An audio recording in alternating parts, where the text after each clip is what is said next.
Aujourd'hui, donc la première conférence du petit séminaire qu'on fait dans le cadre du DPEA, architecture post-carbone, sur spécifiquement les questions d'énergie.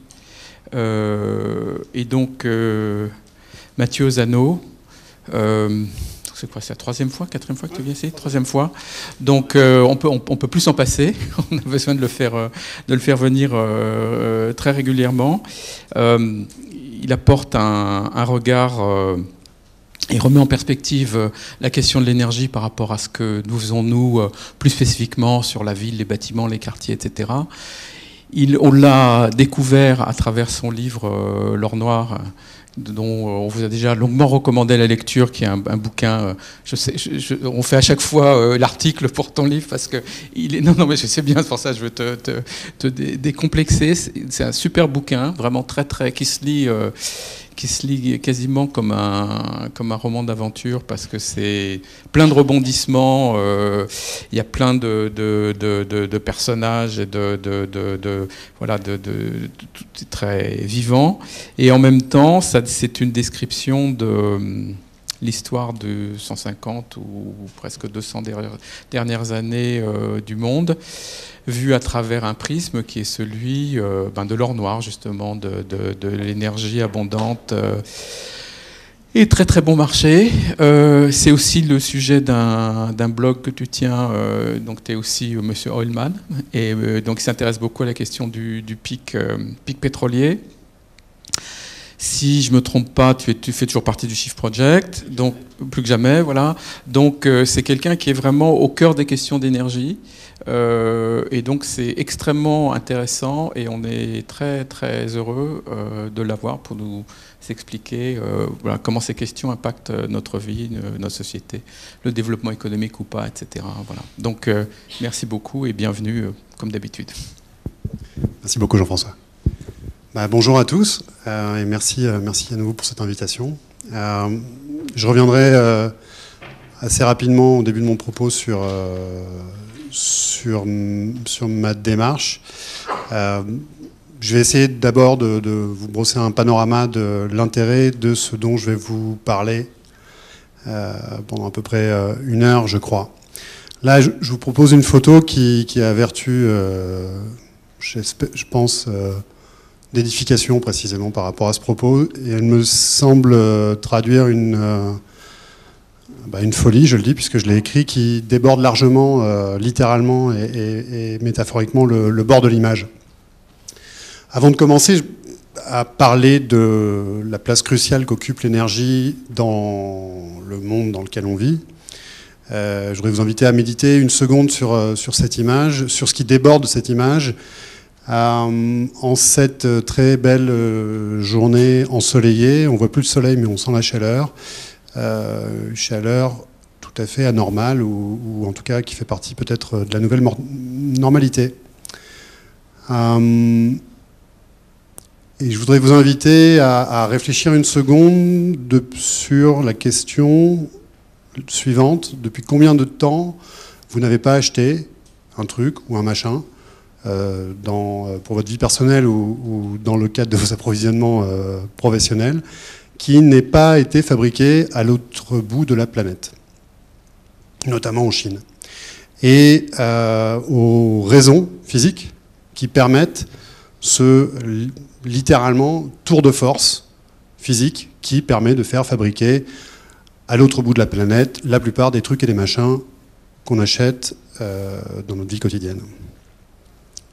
Ça y est, vous avez médité.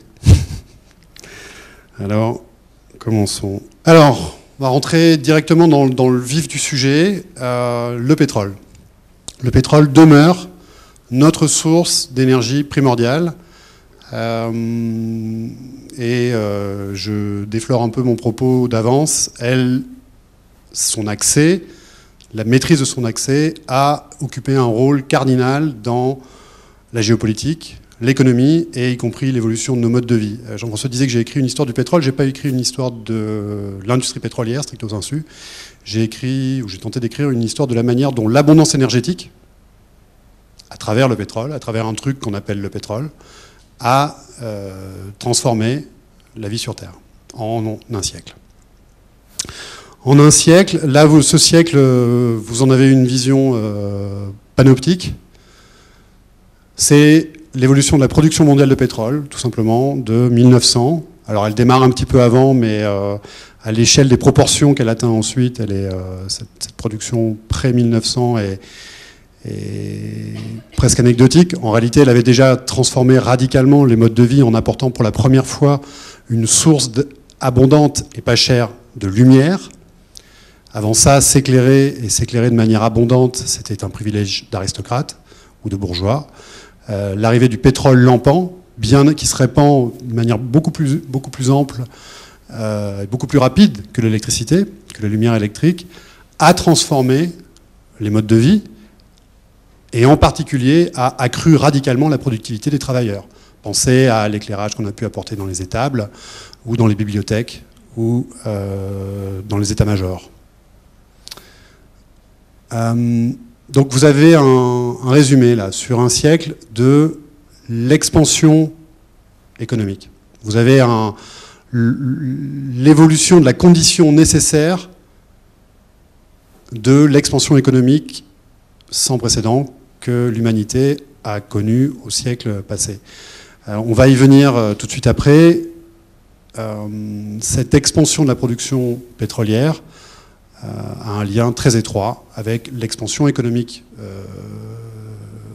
qu'on désigne sous l'agrégate de l'évolution du PIB, du produit intérieur brut mondial. Alors, on voit très bien les 30 Glorieuses, cette espèce de départ en asymptote, ou départ en exponentiel plutôt, de la production de pétrole, à laquelle correspond un départ en exponentiel du PIB à la même époque. Et puis, deux moments pivots de l'histoire économique.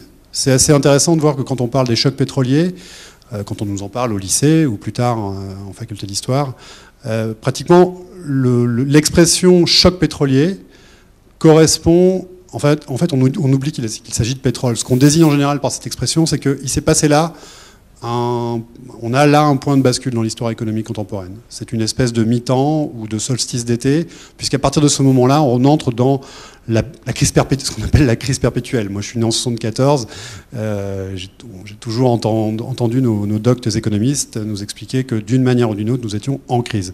Donc il se passe quelque chose là, quelque chose qui intervient.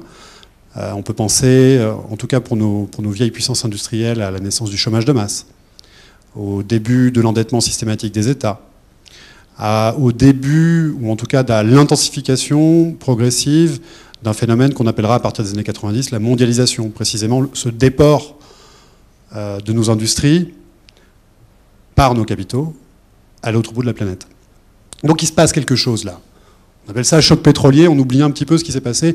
En général, on dit « Ah, là, il s'est passé quelque chose ». On a arrêté précisément ce phénomène de croissance exponentielle. C'est-à-dire que si on regarde de manière tendancielle, depuis 1973, la croissance mondiale, le rythme de la croissance mondiale a tendance à marquer doucement et sûrement, et de manière systématique, le pas. Et je fais partie, avec des gens dont vous avez entendu peut-être comme Gaël Giraud, beaucoup plus illustre que moi, comme Gaël Giraud, qui est directeur scientifique de l'Agence française de développement. On fait partie d'un courant un peu hétéroclite et où on trouve des représentants un peu partout dans le monde qui pensent que, et ça va être un peu l'objet de ma présentation, de vous en convaincre, qu'il y a un lien radicalement sous-estimé entre ce qu'on appelle croissance économique et la nécessité d'avoir des ressources en énergie adéquates pour réaliser ce phénomène économique et physique de croissance. Alors venons-en aujourd'hui. Déjà, vous voyez sur la période postérieure au second choc pétrolier, premier choc pétrolier historiquement, je rappelle d'un mot, premier choc pétrolier 73, c'est la guerre du Yom Kippour, un embargo des pays arabes sur le pétrole, avec beaucoup de péripéties sur lesquelles j'espère avoir le temps de revenir un peu, parce que c'est précisément ce moment clé, à mon sens, de l'histoire mondiale est assez mal compris. Et puis 79, c'est bien évidemment la révolution islamique en Iran.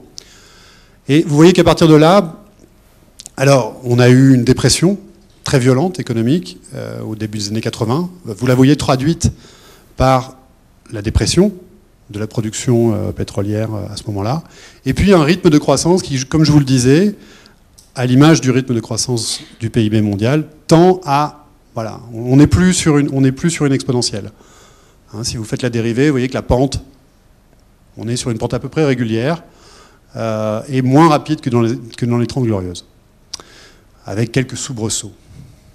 Et puis voilà, alors la prospective. Qu'est-ce qui nous attend à partir de maintenant? Alors, là vous avez, voilà, c'est une vision très générique de, à mon avis, pratiquement l'histoire future, les 3 chemins de l'histoire future de l'humanité technique possible, telle qu'elle existe aujourd'hui, et telle qu'elle pourra ou pas évoluer.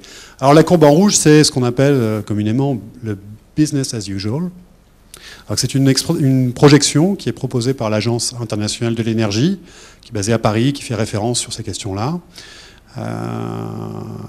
Ce qui est intéressant, c'est que dans cette évolution, ce qui est, nous dit l'Agence internationale de l'énergie, décisif, ce ne sont pas les nouvelles sources de pétrole dites non conventionnelles, dont vous avez sans doute entendu parler, le pétrole de schiste, les sables bitumineux, puis également les pétroles extrêmes qu'on va chercher à 10 km sous la surface des flots au large du Brésil.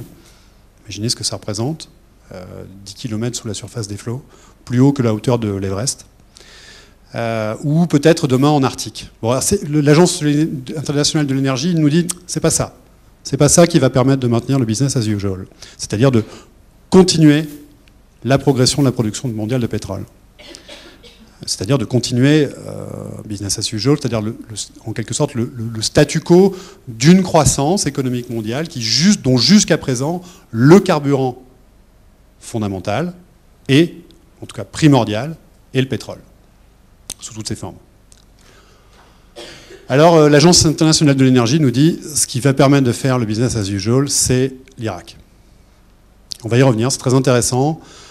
Le golfe arabo-persique recèle, vous le savez, les plus vastes, les meilleures réserves d'énergie au monde, les plus abondantes, les moins chères. Et l'Irak, c'est intéressant puisque ça n'est pas un nouveau pétrole, hein, c'est un des endroits où l'industrie est née.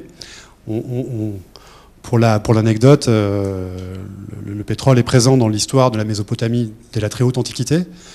Dans le plus vieux récit, dans la plus vieille fiction qui nous soit parvenue, l'épopée de Gilgamesh, le prototype qui va servir au personnage de Noé, colmate et rend imperméable son arche avec du bitume qu'on trouvait sur place dans ce qui est aujourd'hui le Kurdistan, la région de Kirkouk. La tour de Babel, la Bible nous dit que la tour de Babel, on a utilisé du bitume pour en faire le ciment. Symboliquement, c'est très inspirant, je trouve. Donc l'Irak. Pourquoi est-ce qu'on peut encore produire, largement augmenter la production, nous dit-on, en Irak? Ce n'est pas le cas aujourd'hui, hein, à cause de petits tracas d'ordre politico-militaire. Mais sous l'Irak, sous les pieds des Irakiens, on a encore une marge de progression parce que précisément, ça fait plus d'une génération aujourd'hui que le malheureux peuple irakien se débat entre guerre, embargo, guerre civile, et autres embarras cauchemardesques. Alors ensuite, les 2 autres chemins.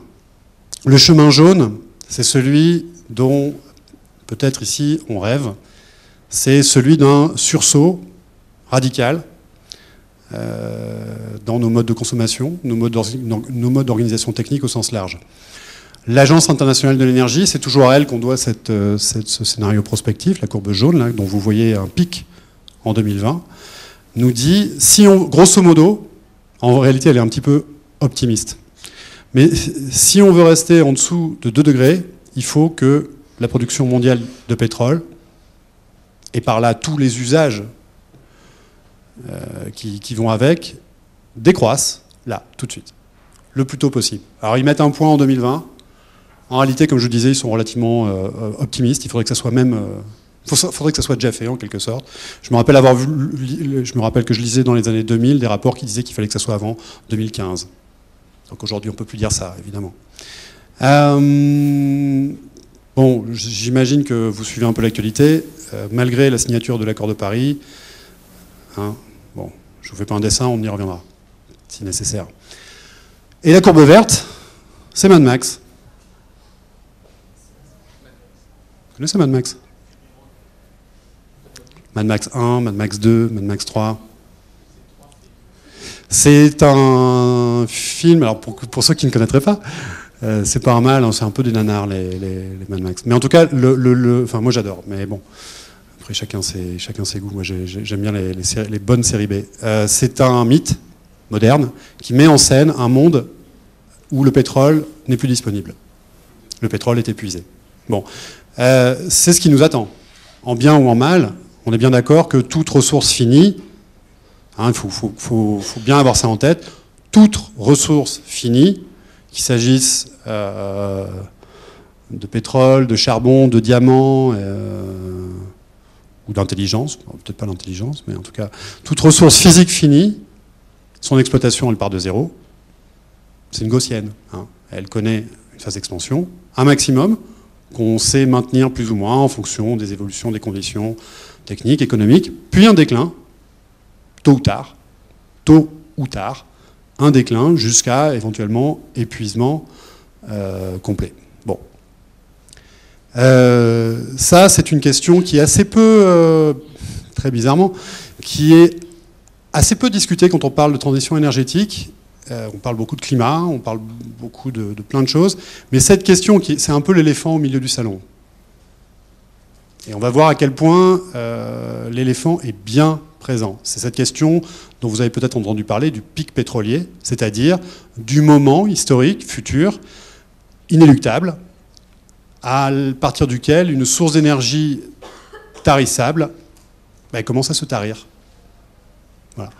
Et là, donc, cette courbe verte, elle est due à quelqu'un qui s'appelle Jean Laherrère. Enfin, il n'est pas le seul à faire ce genre de projection, qui est un pétrogéologue, qui est ancien patron des techniques d'exploration du groupe Total. Ils sont quelques centaines dans le monde, des pétrogéologues, en général à la retraite, on comprend pourquoi, qui prédisent, qui cherchent à comprendre plus précisément, en fonction de ce qu'on sait de l'état des réserves en place, encore disponibles, et de ce qu'on sait de l'évolution de la technologie, à partir de quel moment l'humanité va devoir, de gré ou de force, plutôt de force dans le cas de la courbe verte, plutôt degré ou 2 degrés, pour éviter les 2 degrés de réchauffement dans le cas de la courbe jaune. Vous voyez que les deux évolutions sont presque similaires. Si je continue, si une s'arrête et l'autre continue, c'est simplement parce que c'est les projections qui sont comme ça. La projection de l'AIE, de l'Agence internationale de l'énergie, s'arrête en 2040. Celle de l'ARR et celle d'autres pétrogéologues qui s'intéressent à cette question, voilà, tu as un stock en place, tu fais ta fonction, qui est, voilà, ça s'appelle, si vous voulez regarder tout ça, si vous êtes féru de maths et de physique, vous pouvez regarder, c'est la fonction de Hubert, H-U-2-B-E-R-T, 2B ou un B 2B, du nom de King Hubbert, qui était un pétrogéologue de la Shell et qui a prédit avec exactitude, ce dont on va reparler un peu plus tard, j'espère, parce que là je suis trop long sur mon introduction, qui a prédit avec exactitude en 1956 un point fatidique dans l'histoire économique des États-Unis et par là de l'histoire du monde, le pic pétrolier américain, en tout cas du pétrole conventionnel, qui est intervenu en 1970.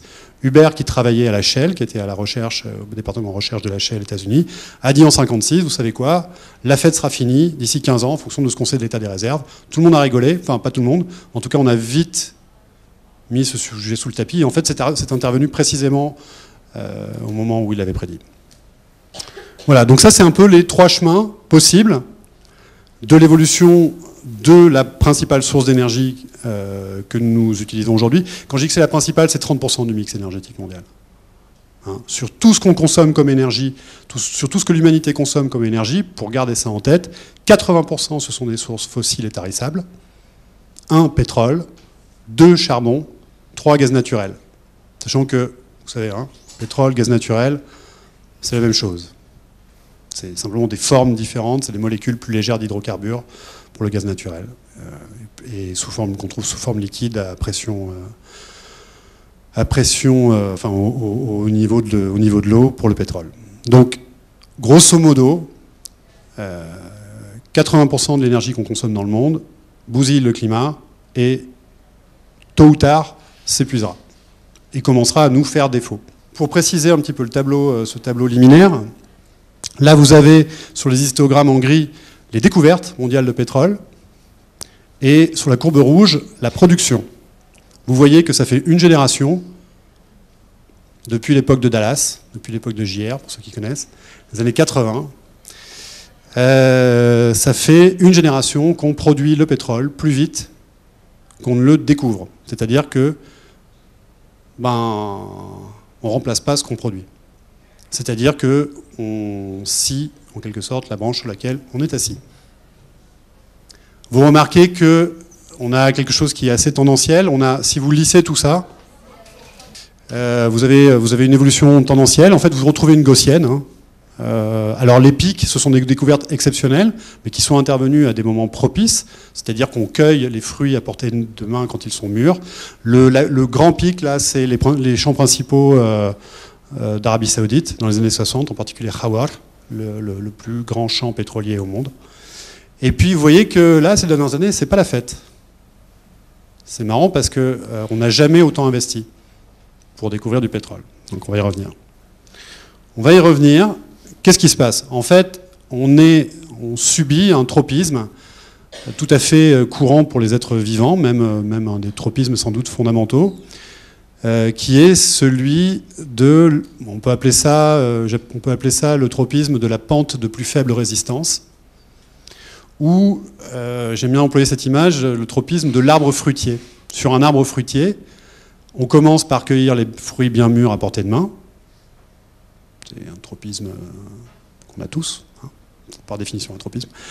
On commence par cueillir les fruits mûrs à portée de main, puis quand c'est fait, il va falloir fabriquer une échelle, monter en haut de l'arbre, prendre les fruits pourris. Les fruits pourris, il ne faut pas les consommer comme ça, il faut en faire de la marmelade ou toutes sortes de préparations, des conserves, etc. Bon, l'histoire de l'humanité vis-à-vis des ressources énergétiques, des ressources minières en général, parce que cette histoire du pétrole, vous allez retrouver des histoires similaires, hein, les filons de charbon ont tendance à s'épuiser. Nous, en France, la grande transformation industrielle qui est intervenue en France, c'est à partir des années 50, la fermeture de nos mines de charbon, pas par la volonté d'un patronat sadique, mais simplement parce que les investissements n'étaient plus rentables, parce que les filons s'épuisaient. Il y a la même chose en Belgique. Il y a la même chose beaucoup plus tôt, c'est intéressant et c'est assez logique, en Angleterre, dont le développement et l'exploitation du charbon est antérieur. Voilà. Je crois que si on s'intéresse à l'écologie, ou aux conditions physiques du développement, on replace l'humain à sa juste place, c'est-à-dire qu'il n'est pas au centre de la scène. Il y a des choses qui se passent, comme par exemple ce tropisme-là, qui fait que géostratégiquement, l'attention se concentre sur une région désertique, qui s'appelle le Golfe Persique, ou sur une zone non moins inhospitalière qui s'appelle l'océan Arctique, pour des raisons différentes. Dans un premier cas, le Golfe Persique, c'est là qu'il y a les plus gros, beaux fruits encore à cueillir. Et l'Arctique, c'est les fruits tout pourris en haut de l'arbre, qu'il va bien falloir se résoudre à aller cueillir. Et là, vous avez un peu un symbole de ça, qui est, vous reconnaissez sans doute, l'explosion de la plateforme Deepwater Horizon. Il y a un film qui sort là, qui raconte cette histoire. Je ne sais pas, je ne l'ai pas vu. Mais voilà, ça c'est... Quand je vous disais, là, cette plateforme détenait le record de profondeur pour un forage. C'est pas par plaisir que les pétroliers investissent littéralement des centaines de milliards de dollars par an pour aller chercher le pétrole de plus en plus loin, au large, et de plus en plus profond. Et quand vous avez une fuite à 4 km sous la surface des flots, c'est beaucoup plus compliqué. C'est un vulgaire trou, hein. C'est un peu plus compliqué pour des raisons notamment de pression de le reboucher que quand vous avez une fuite dans les plaines du Texas. D'où des conséquences de plus en plus radicalement, qui nous dépassent radicalement. Autre conséquence, le réchauffement climatique. Ça, c'est un village inuit en Arctique. J'étais allé en filmer un il y a 16 ans maintenant de ça En Alaska, à l'époque, j'étais jeune et naïf, je croyais qu'on allait pouvoir réagir. Donc la température augmente, l'Arctique est la zone du globe qui s'est le plus réchauffée, les Inuits sont des pêcheurs, ils sont installés au bord des côtes, et voilà, ça donne ça. Ça donne ça. Ironie de l'histoire, bien sûr, j'espère que vous y êtes sensibles, l'accès au pétrole de l'Arctique s'ouvre grâce à la fonte de la banquise, elle-même induite par... Je ne fais pas la suite.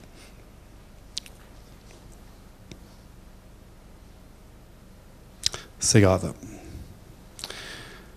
Alors, petite, grosse provocation ou point d'interrogation. On y reviendra. Je pense que le tropisme de la pente de plus faible résistance s'applique y compris aux alternatives au pétrole, aux alternatives aux énergies fossiles. Songez le degré de complexité, vous êtes spécialiste des matériaux, vous connaissez ça, j'imagine, vous êtes intéressé à ce que c'est qu'un panneau solaire, peut-être à son mode de fabrication, aux éléments qu'il faut, aux acides qu'il faut, aux métaux rares qu'il faut pour les fabriquer. Aujourd'hui, une démonstration convaincante manque pour étayer l'hypothèse qu'on puisse faire tourner malheureusement, une nation développée comme la nôtre, uniquement avec des sources d'énergie, certes renouvelables,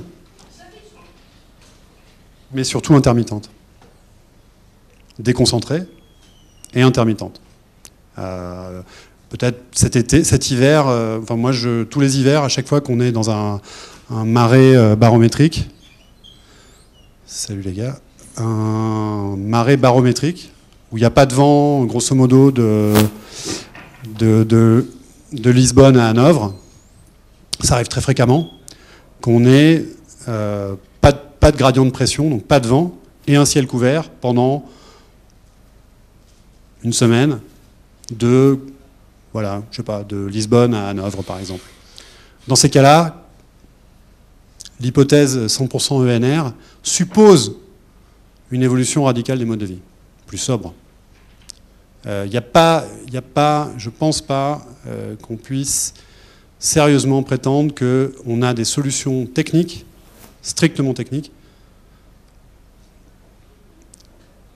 pour sortir des énergies fossiles sans déshabiller Pierre pour habiller Paul un peu moins mal. On pourra y revenir. Ce n'est pas vraiment l'objet du débat, mais je vous invite à... En plus, je pense que vous êtes plus compétent que moi sur cette question, donc c'est intéressant que vous y réfléchissiez. Alors,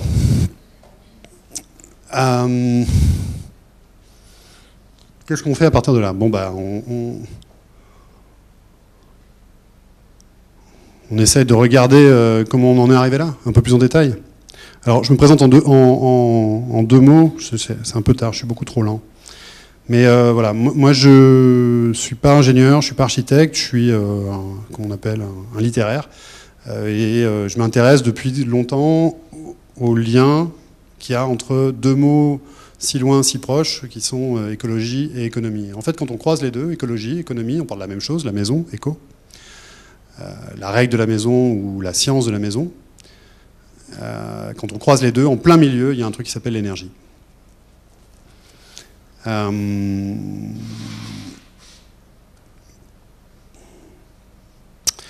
Donc regardons où est-ce qu'on en est aujourd'hui. Donc là, vous avez l'évolution des prix du pétrole sur un siècle. En fait, non, plus d'un siècle, depuis la découverte. Vous voyez que, vous le savez sans doute, aujourd'hui, donc vous voyez cette première grande pointe, là, c'est le second choc pétrolier, la première, c'est le premier choc pétrolier. Vous savez sans doute qu'on est dans une période, c'est juste pour remettre les choses en contexte. Où est-ce qu'on en est? Comment est-ce qu'on en est arrivé là et où est-ce qu'on en est aujourd'hui? On a un effondrement sans précédent, par son ampleur et sa durée, des cours du baril aujourd'hui. Alors là, la courbe s'arrête un peu tôt. Là, aujourd'hui, on est aux alentours de $50. Et toute la question est de savoir si on peut arriver avec un baril qui est très peu cher, et des investissements dans toutes ces formes de pétrole non conventionnelles, très coûteuses par définition, qui permettent de maintenir la production, est-ce qu'on peut arriver à compenser le déclin d'un certain nombre de régions pétrolifères par des nouvelles formes de pétrole, des fruits beaucoup plus compliqués à aller cueillir? Des zones de production de pétrole qui sont en déclin, il y en a plein. Il y en a plein autour de nous. La mer Noire, il n'y a pas de pétrole en mer Noire. La mer du Nord. La mer du Nord est un cas d'école je vous montrerai la courbe de production tout à l'heure, est un cas d'école d'un pic pétrolier. C'est un pétrole qu'on a commencé à développer précisément après le premier choc pétrolier, au large, bien entendu, et qui est entré en déclin 15 ans après sa mise en production. Avec, on le verra tout à l'heure, une très belle gaussienne. Très inattendu. D'accord. Là, toujours pour terminer de brosser le tableau, petit rappel, aujourd'hui, le pétrole, c'est moins cher que de l'eau. Alors, il y a des analogies entre le pétrole, entre l'eau pour un corps et le pétrole. En général, on compare plutôt à du sang pour le bon fonctionnement du corps technique de l'humanité. Mais voilà, simplement, aujourd'hui, compte tenu de tous les services techniques divers, variés et souvent irremplaçables que le pétrole rend, il se trouve que le pétrole est aujourd'hui moins cher que de l'eau minérale. Alors, pourquoi je vous raconte tout ça? À cause de cette citation-là que j'ai découverte, j'y suis pas allé, j'ai lu ça dans un livre, à l'entrée du musée du pétrole de Chine. La découverte du pétrole en Chine dans les années 50 a été une des conditions, pas la seule, mais ça a été une des conditions nécessaires au développement de la Chine. On ne le sait pas beaucoup, mais la Chine est un grand producteur de pétrole. Simplement, ils sont dans la même situation que les États-Unis, c'est-à-dire qu'ils ne se suffisent pas de leur propre production et il faut qu'ils aillent chercher à l'extérieur les conditions de perpétuation de leur puissance. Un peu comme une fourmilière qui découvrirait un beau pain de sucre, qui se développerait, et puis à un moment donné le pain de sucre commence à être digéré, et pour perpétuer le fourmillement de la fourmilière, il faut que ces fourmis aillent de plus en plus loin, peut-être chez leurs voisines, les fourmis jaunes ou les fourmis rouges ou les fourmis, choisissez votre couleur. Il se trouve que les États-Unis et la Chine ont un point commun, d'ailleurs qui vient de se confirmer très récemment. La Chine vient de franchir son propre pic pétrolier, c'est maintenant officiel. Après être monté, on parle en millions de barils jour en pétrole, c'est l'unité de production. Pour vous donner un repère, les États-Unis sont montés jusqu'à 10 millions de barils jour, et pour le conventionnel, ils sont redescendus jusqu'à 5 millions de barils jour aujourd'hui. Ils sont partis de zéro, bien entendu, dans les années, au 19e siècle. Une belle gaussienne comme ça, plutôt dans ce sens-là, sur le 20e siècle. Et la Chine vient de franchir son propre pic pétrolier à 3 millions de barils jour. C'est un grand producteur de second rang. C'est-à-dire que la Chine produit à peu près autant que le Koweït. Donc c'est un producteur majeur. Mais ses besoins en pétrole, ses importations de pétrole sont déjà 2 à 3 fois supérieures à ce qu'elle produit. D'accord ? Alors, le pétrole a une relation compacte avec la force, avec la puissance politique, économique et militaire d'un pays. En fait, dans l'ordre, on pourrait dire économique, politique et militaire. Une relation compacte entre l'énergie et la force ou la puissance. Bon, vous avez tous, j'imagine, une formation en physique solide. Ça vous étonne pas. Quand on parle d'énergie, littéralement, quand on parle de puissance, pardon, littéralement, on parle d'énergie. Puissance, les watts, c'est des joules par seconde. Si vous voulez effectuer une puissance, que ce soit une puissance, toute puissance physique quelconque, quand je dis toute puissance physique quelconque, c'est la fourmi, la montagne, la nation, vous qui êtes venus aujourd'hui gentiment m'écouter, pour effectuer une puissance, il faut des ressources en énergie adéquates. Par définition. Alors, explorons un peu cette notion. Voilà, Georges Bataille a trouvé une façon assez lapidaire de résumer ça. Il dit, essentiellement, la richesse est énergie. L'énergie est la base et la fin de toute production. Et si on y réfléchit, 2 secondes, c'est un truisme qui est tellement énorme qu'on ne le considère pas pleinement, en fait. On aura peut-être le temps de parler de la notion d'entropie un peu plus tard. Alors, ok, une relation compacte qui permet de faire des choses étonnantes. Alors, je vous l'ai dit tout à l'heure, je vous le représente comme ça, quand je dis relation compacte entre énergie et puissance, quand on parle de puissance économique, une manière de mesurer la puissance, vous voyez, en rapport entre l'effectuation, entre la consommation d'énergie et le temps, une mesure de la puissance, on peut dire que c'est le PIB. PIB mondial est en quelque sorte une bonne approximation de la dépense d'énergie mondiale. Vous voyez que vous avez sinon un parallélisme, j'aime bien employer cette image, les 2 puissances, consommation d'énergie et effectuation de la puissance économique, évoluent de conserve. Alors c'est quelque chose c'est un exemple que je prends systématiquement. En français, souvent on dit de concert. En fait, c'est une mauvaise, c'est pas la bonne expression. La vraie expression, on dit évoluer de conserve. La conserve, c'est un terme, c'est un bateau. La conserve, c'est le bateau ventru qui transporte les vivres derrière la frégate. Vous voyez, la frégate explore les côtes de l'Afrique ou de l'Amérique. Et derrière, avance plus lentement les sources d'énergie qui permettent à la frégate d'effectuer sa puissance. Et ce stock, dans un bateau ventru, lent, on l'appelle, en termes maritimes anciens, dans la marine, on appelait ça la conserve. Et en quelque sorte, production mondiale, PIB, et production mondiale d'énergie, vous le voyez, semblent très nettement évoluer de conserve.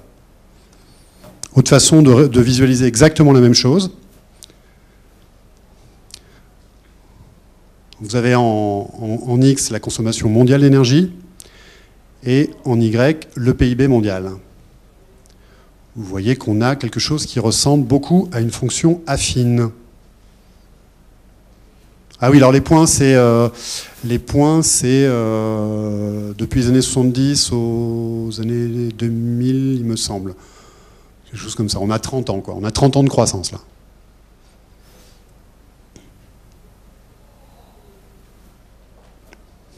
Jusqu'à présent, si vous voulez plus de croissance, il vous faut plus d'énergie. Autrement dit, un truc qu'on appelle la transition énergétique ou un truc qu'on appelle la croissance verte n'a pas commencé. Demeure jusqu'à présent une vue de l'esprit. Alors, cette relation compacte, on peut la deviner, si on observe attentivement cet éléphant au milieu du salon, on peut la deviner en temps de paix. Heureusement pour l'édification de mon propos, elle est malheureusement beaucoup plus saillante en temps de guerre. Lord Curzon, qui était grand homme d'État britannique, vice-roi des Indes et patron de la diplomatie du Foreign Office dans les années 20, a dit en quelque sorte, les Alliés ont remporté la guerre, Première Guerre mondiale, sur une vague de pétrole. Et vous voyez ici le char Renault FT, qui, grâce au pétrole américain, a pu rompre la guerre de tranchées et donner l'issue qu'on connaît à ce qu'il est convenu d'appeler la Grande Guerre. Clemenceau, en 1917, à un moment où les forces alliées précisément étaient menacées de pénurie d'essence, envoie un câble transatlantique au président Woodrow Wilson, un appel au secours, littéralement, pour inciter Wilson à demander en quelque sorte à Rockefeller, fondateur de la Standard Oil, ce que vous connaissez sous le nom aujourd'hui de SO, d'envoyer de toute urgence, qu'on appelait à l'époque en bon français des navires-citernes, à travers l'Atlantique jusqu'au Havre, pour permettre à l'offensive alliée victorieuse de se poursuivre et de ne pas se terminer en une retraite tragique, faute de moyens énergétiques d'effectuer la puissance des forces alliées en Champagne et au nord de la Champagne. Et Clémenceau écrit à ce moment-là, avec ce sens de la formule qu'on lui connaît, il écrit à Woodrow Wilson dans cet appel au secours, dans les guerres de demain, une goutte de pétrole vaudra une goutte de sang. Les années 20. Qu'est-ce qui se passe? Alors, c'est plus la guerre, mais c'est la guerre économique. On parle des années folles. Quelque chose d'étonnant se passe dans les mœurs, mais pas seulement. Aux États-Unis, vous avez lu Tintin, Tintin en Amérique peut-être, on voit ces villes comme ça, champignons poussés en l'espace d'une journée. Là, vous avez Los Angeles dans les années 20. Voilà, on ne le sait pas, mais Los Angeles, c'est Kuwait City. Avant la découverte du pétrole, Los Angeles était un relais de vachers, tout à fait secondaire. Du jour où on a trouvé le pétrole, ça a donné ça, et derrière, il y a Hollywood qui a poussé, qui a été notamment généré par beaucoup d'or noir. Et vous avez Calvin Coolidge qui, dans une analyse, donc, qui est le président des Roaring Twenties, qui raconte dans une analyse géostratégique qu'il fait à ce moment-là, il est probable que la suprématie des nations puisse être déterminée par la possession du pétrole. La Seconde Guerre mondiale. Alors c'est là que les choses deviennent crèvent les yeux. La Seconde Guerre mondiale est remportée par deux nations qui sont les deux premiers producteurs mondiaux de pétrole, les États-Unis et l'URSS, face à deux nations qui ont beaucoup de choses, des prix Nobel de chimie par exemple, de physique-chimie, en grand nombre pour le cas de l'Allemagne, les inventeurs de beaucoup de choses, notamment la physique quantique. Mais ils n'ont pas de pétrole. Ils savent en fabriquer à partir de charbon, ils savent fabriquer du carburant liquide, mais ils n'ont pas la possibilité de suivre la pente de plus faible résistance. Or, les deux grandes batailles, les deux grands mouvements stratégiques de la Seconde Guerre mondiale, avec les deux batailles peut-être les plus emblématiques de la Seconde Guerre mondiale, Stalingrad et Pearl Harbor, ont tout à voir avec la volonté de la part, dans le cas de l'Allemagne nazie, de mettre la main sur la plus belle ressource de pétrole du continent eurasiatique, qui est à l'époque Bakou, la mer Caspienne. Stalingrad, c'est sur le chemin de Bakou.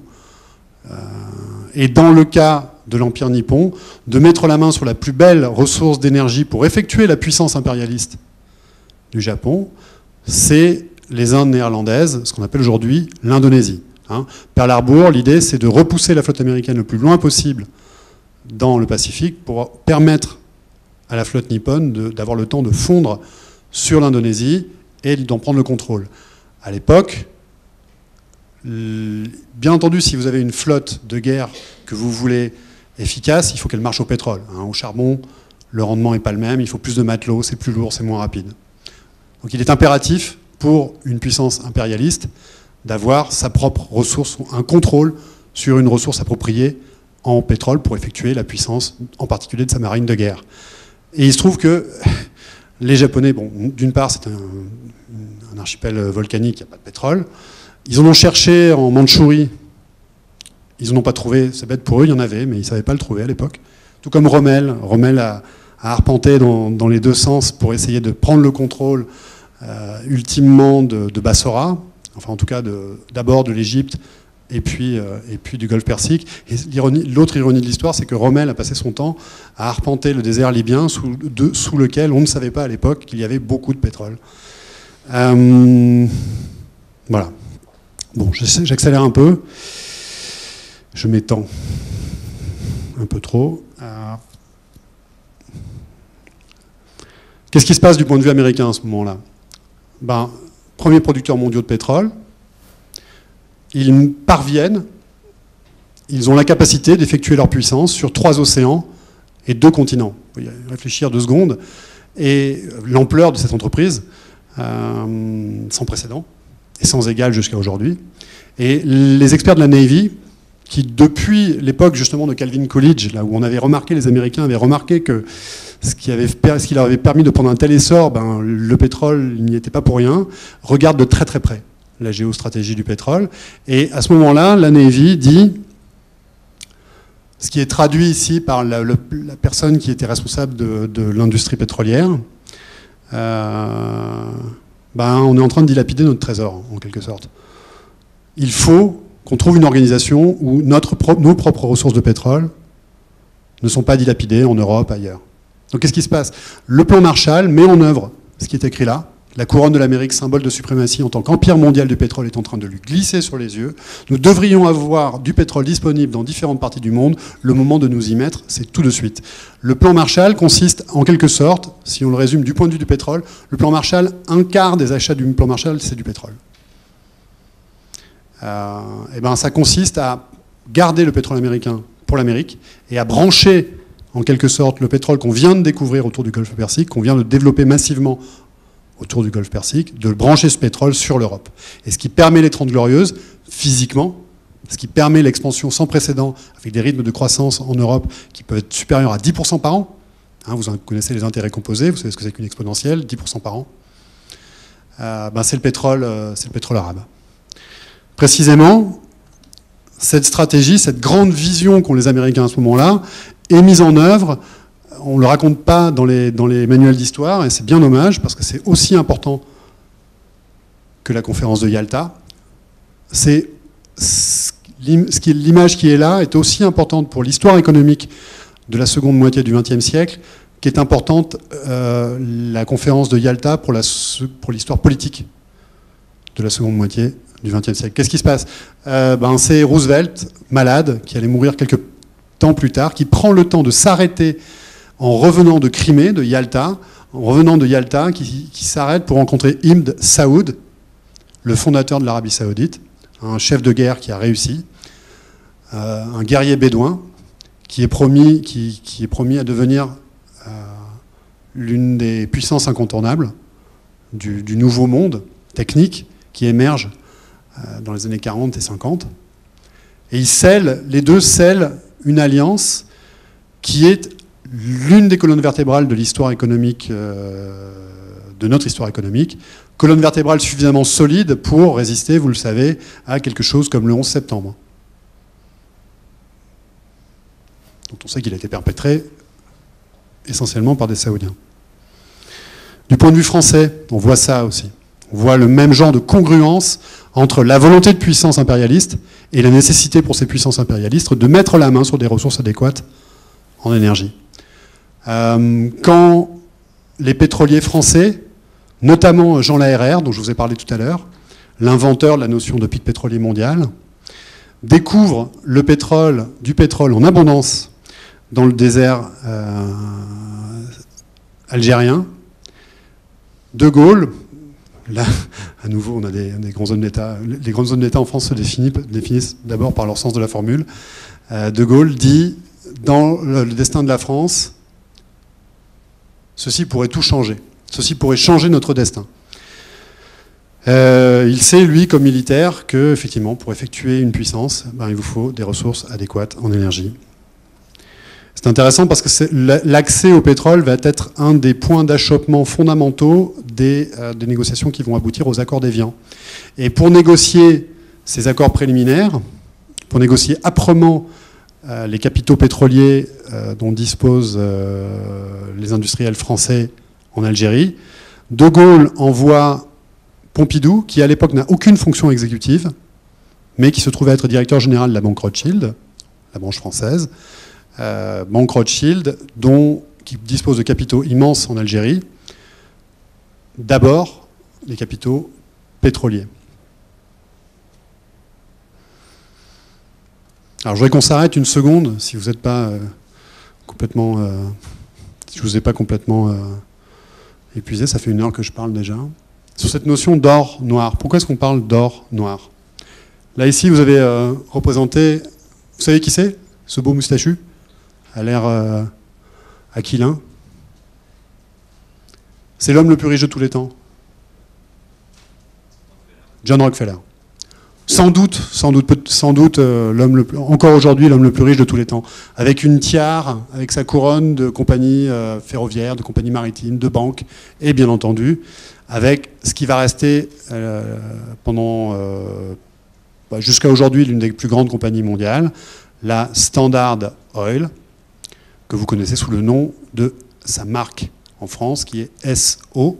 Quand vous voyez SO, en fait, c'est une astuce de marketing pour SO, Standard Oil.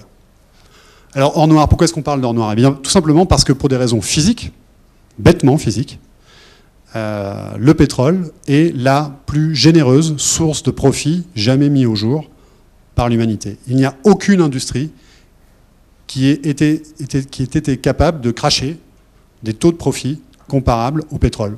Pour des raisons bêtement physiques, pourquoi je dis ça? Eh bien, pensez à une mine de charbon. Une mine de charbon, il faut beaucoup de machines, creuser beaucoup d'ouvriers.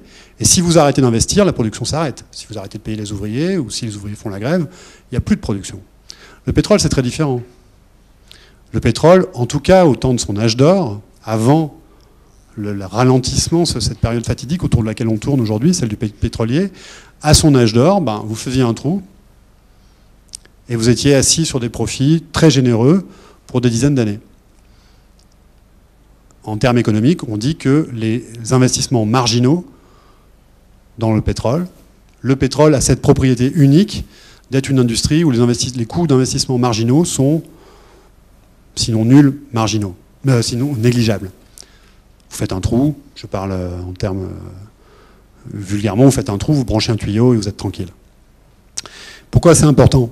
Tout simplement parce que il faut être conscient que les profits du pétrole, pour comprendre le monde dans lequel on est, et le monde dans lequel duquel on voudrait trouver une issue de paix. La transition énergétique, c'est ça.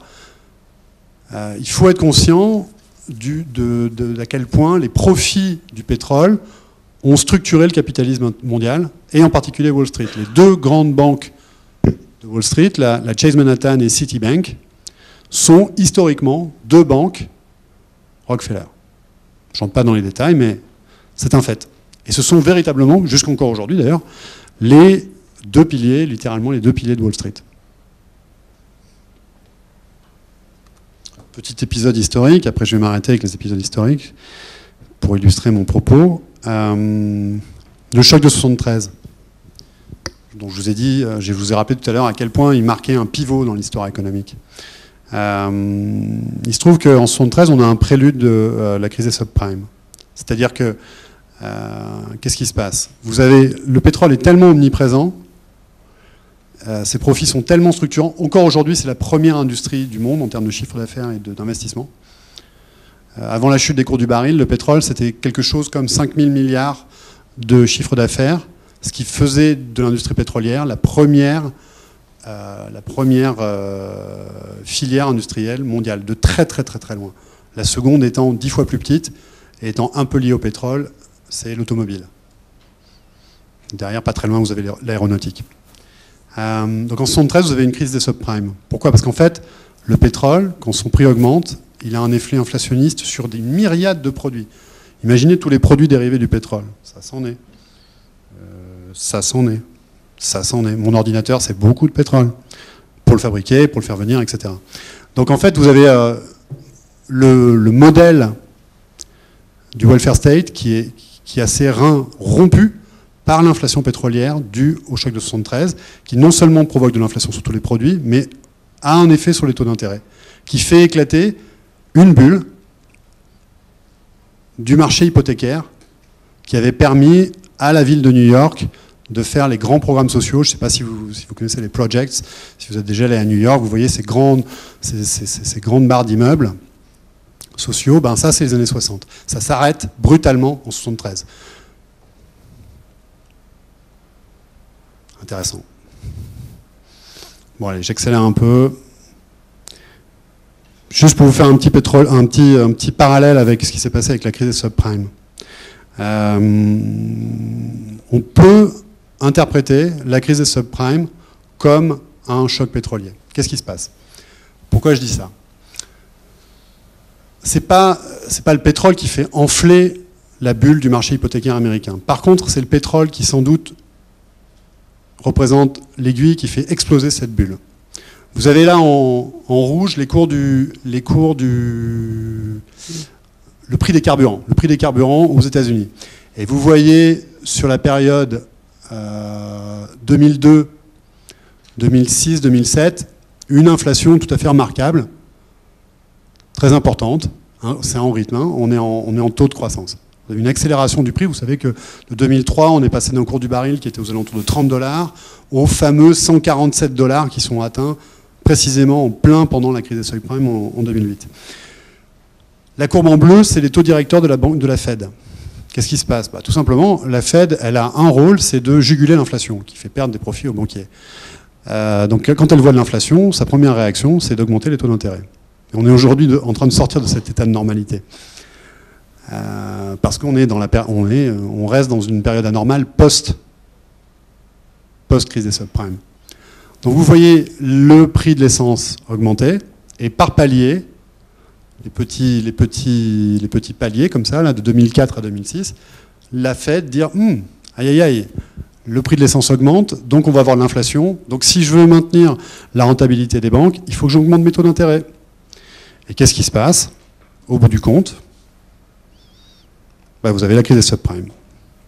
En rouge, en bleu, vous retrouvez le taux directeur de la Fed, et en rouge, vous avez les taux d'intérêt longs sur le marché hypothécaire, les prêts immobiliers, des subprimes. Qu'est-ce qui se passe? Vous voyez ce qu'on appelle en finance un spread, enfin, l'écart qui s'écrase entre 2004 et 2007. Il n'y a plus de rentabilité.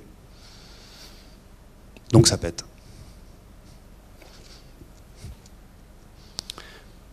Allez, regardons un peu vers demain.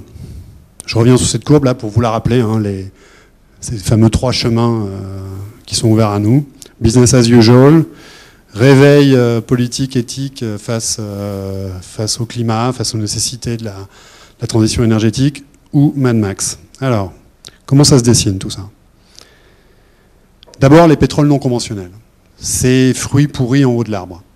Vous avez tous entendu parler de la fracturation hydraulique, pétrole de schiste, gaz de schiste.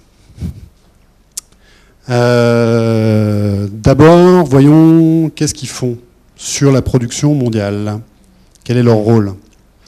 Alors là, vous avez un empilement des différents cépages, des différents millésimes de pétrole. En bleu, vous avez le pétrole liquide classique, ce qu'on appelle le pétrole conventionnel, là, tout en bas, conventional crude et condensat. On ne va pas rentrer dans les détails. C'est le pétrole liquide classique. C'est celui de l'âge d'or. C'est le pétrole que les pétroliers appellent parfois le pétrole facile. C'est celui qu'on a exploité en premier. Et puis vous voyez que là-dedans, ce qu'on appelle les pétroles de schiste, tight oil, en anglais on appelle ça en général tight oil, ça croît, mais c'est marginal pour l'instant. Et c'est ce qui permet de maintenir, bon an, mal an, une courbe de production en croissance, en tout cas jusqu'en 2013. De maintenir la pente que je vous montrais à peu près constante, avec quelques soubresauts, ici. Vous voyez ? Autre phénomène intéressant, c'est tout simplement que ces pétroles liquides classiques, eux, ils sont flat. Ça fait, je vous disais tout à l'heure que ça fait un quart de siècle qu'on consomme le pétrole plus vite qu'on ne le découvre. Un symptôme de ça, ou une conséquence de ça, c'est que la production de pétrole liquide classique stagne, vous le voyez, la partie en bleu foncé, est grosso modo sur ce qu'on appelle un plateau ondulant depuis le milieu des années 2000. Là, vous le voyez d'une autre manière, la même chose d'une autre manière. La courbe bleue, c'est la production mondiale avec les États-Unis, et la courbe rouge, c'est sans les États-Unis, autrement dit, sans les pétroles de schiste. Vous retrouvez une relative stagnation, en tout cas un ralentissement très net de la production. Bon, ça, vous avez une autre visualisation de ça, mais je vais passer. Et puis, qu'est-ce qui s'est passé là? Je vous ai dit tout à l'heure, on est dans un contre-choc pétrolier. Les cours du baril s'effondrent, donc les pétroles chers à produire ne sont plus rentables. Et en particulier, aux États-Unis, la production de pétrole de schiste et la production du coup totale des États-Unis, a commencé un petit déclin là. Vous voyez tout au bout là, 2010. Là depuis c'est beaucoup plus prononcé. Hein. J'avais arrêté, je l'ai pas actualisé, mais grosso modo il y a 1/8, ce qui est énorme, de la production des États-Unis qui a disparu. Elle va peut-être reprendre hein, si les cours reprennent. Il y aura des limites géologiques.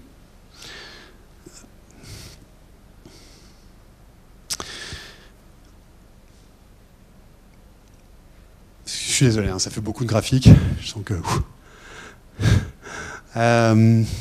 ça, c'était... On va juste s'intéresser pour l'instant au cas de référence, la courbe en bleu. Ça, c'est l'évolution de la production mondiale que les États-Unis anticipent. Et vous voyez qu'ils anticipent un pic aux alentours de 2020. Un pic pour des raisons physiques, géologiques, pas pour des raisons d'état du marché pétrolier. Puisque ça, c'est quelque chose qui a été fait avant l'effondrement des cours. C'est-à-dire que pour les géologues, il existe, nous ne sommes pas sur une planète infinie, il existe des limites physiques, y compris au développement des pétroles de schiste, et vous voyez que ces limites ne sont pas très loin. Hein, 2020, pour quelque chose qu'on aura commencé à développer 10 ans plus tôt, 2009, 2010, c'est très rapide. Alors évidemment, tout le monde n'est pas d'accord, hein, du coup, on a différents scénarios. Mais l'administration Obama nous dit méfiance les amis, pour des raisons géologiques, j'allais dire pour des raisons écologiques, il n'est pas du tout invraisemblable que ce boom des pétroles de schiste soit une fête sans guerre de lendemain. Alors, où est-ce qu'on en est? Là, ça, ce graphique-là, je vais m'attarder un petit peu dessus, et après je vais pas tarder à conclure, parce que ça va faire un peu trop d'informations à digérer, je pense, mais celui-là, il est un peu important.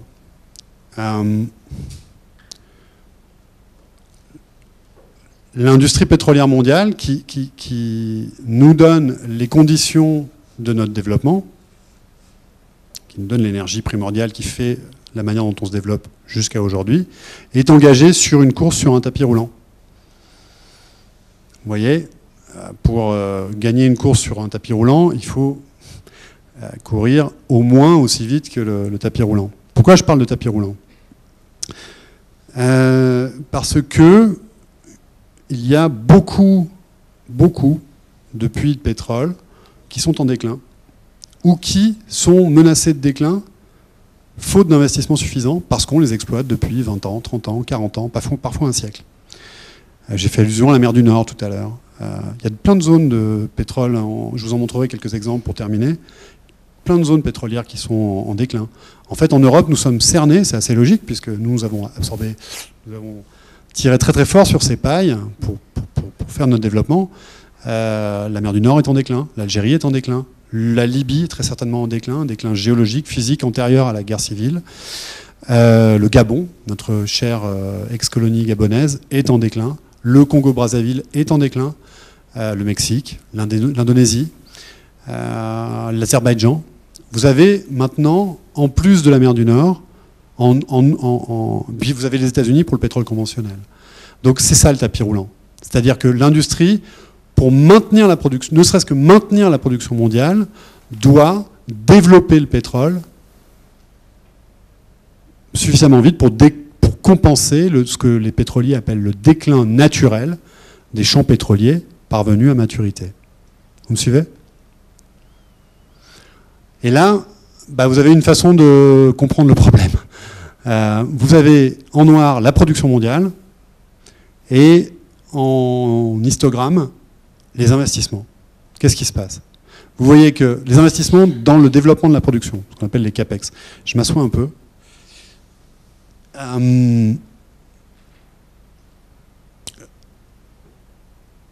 C'est comme si vous voyez que le rythme de production à nouveau est relativement régulier, le rythme de développement de la production, tandis que les investissements depuis les années 80 semblent partir un petit peu en peu ou prou en exponentiel, en tout cas augmenter leur taux de croissance. Vous le voyez, grosso modo, on arrive quand même à 700 milliards de dollars investis chaque année dans le développement de la production. Et pourtant, la production elle ne suit pas ce départ en exponentiel. C'est comme si vous mettiez toujours davantage d'engrais pour avoir une production qui se développe toujours à peu près au même rythme. C'est sans doute qu'il y a un problème dans le sol.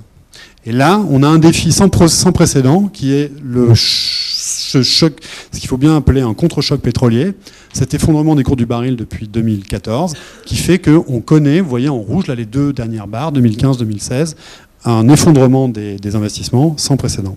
Du coup, si vous avez un effondrement sans précédent des investissements, on se pose la question de la capacité de l'industrie mondiale à continuer à maintenir le statu quo. Là, vous avez une autre visualisation de ça. En rouge, vous avez l'évolution des capex des grandes compagnies pétrolières cotées, les Exxon, Shell, BP, Total, Chevron, etc. Et en vert, leur production. Là, c'est encore pire qu'au niveau mondial. À l'échelle de ces compagnies-là, qui représentent à peu près 15% de la production, on met toujours plus d'engrais et la production est toujours plus mauvaise. Course sur un tapis roulant à nouveau. Là, vous avez la totalité des investissements. 100%, c'est tous les investissements dans le pétrole et le gaz. 80% de ces investissements servent uniquement, donc toute la partie en bleu plein, servent uniquement à maintenir la production existante. Non pas à ouvrir de nouveaux puits, mais à maintenir la production existante. Et ça, c'est un phénomène nouveau. Le rapport n'était pas du tout le même dans les années 60-70. Ça veut dire que 80% de l'investissement qui est fait dans le pétrole, aujourd'hui, et dans le gaz, sert uniquement à ne pas perdre la course contre le tapis roulant.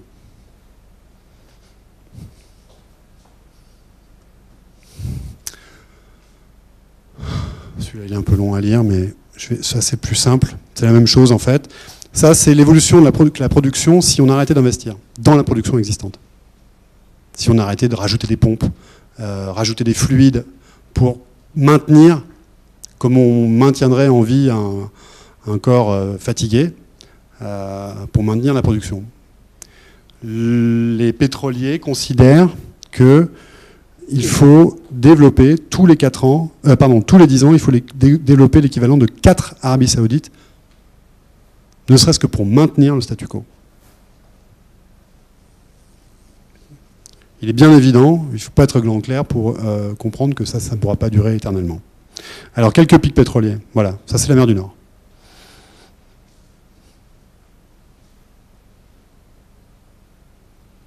Personne ne vous dira que techniquement ceci est réversible. Personne. C'est un phénomène géologique.